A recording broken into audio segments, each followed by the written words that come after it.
दोस्तों, नेचर में दो टर्म इस्तेमाल होते हैं, नेटिव स्पीशीज़ और इन्वेजिव स्पीशीज़।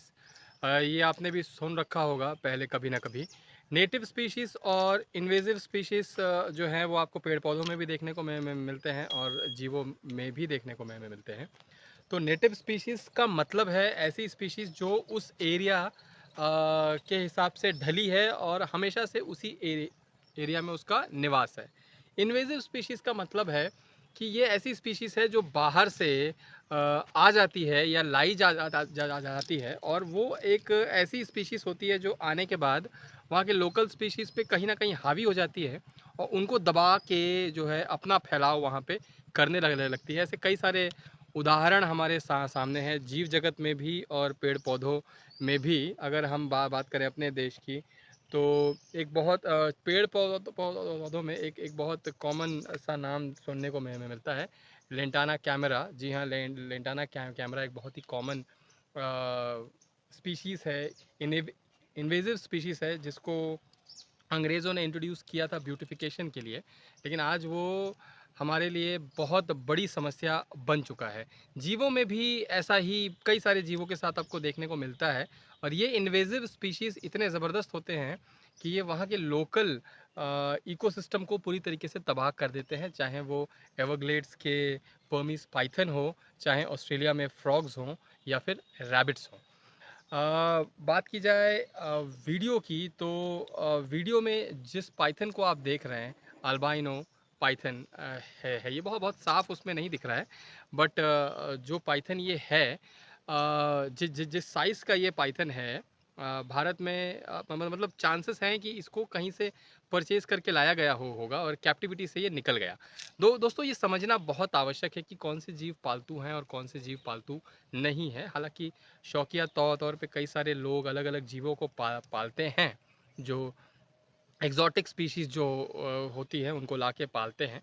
लेकिन यही एग्जॉटिक स्पीशीज़ अगर आपके एरिया से निकल जाए, आपके बाड़े से निकल जाए, आपके कंट्रोल से बाहर हो जाए, तो यही स्पीशीज़ जंगलों में पहुंच के इन्वेजिव स्पीशीज़ का रूप ले लेती है। जो एवरग्लेड्स में हुआ, यहाँ पे वैसा कुछ ना होने दें। अगर आप कोई ऐसे जीव लेके आते हैं पालने के लिए जो काफ़ी बड़े हो जाते हैं या आपके कंट्रोल से बाहर हो जाते हैं, तो ये रिक्वेस्ट है कि अव्वल तो आप ऐसे जीवों को लेके ना आएँ, और अगर लेके आते हैं तो पूरा ख़्याल रखें कि जिस जगह में आप उसको रख रहे हैं, कन्फाइंड रख रहे हैं, वहीं रखें। उससे उसको जो है बहुत ज़्यादा यहाँ वहाँ दिखावे के लिए बाहर ना निकालें। लोकल डिपार्टमेंट को इसकी जानकारी ज़रूर दें, लोकल डिपार्टमेंट को इसकी जानकारी ज़रूर दें, और अगर वो आपके कंट्रोल के बाहर हो रहा है तो डिपार्टमेंट के पास जाके इसका सल्यूशन निकालने का प्रयास करें। अमित जी, एक मेरा आपसे सवाल है कि जैसा आपने कहा कि अव्वल तो लाना ही नहीं चाहिए। अगर लेकर आते हैं तो क्या शौकिया तौर पर हर जीव को पालना ज़रूरी है?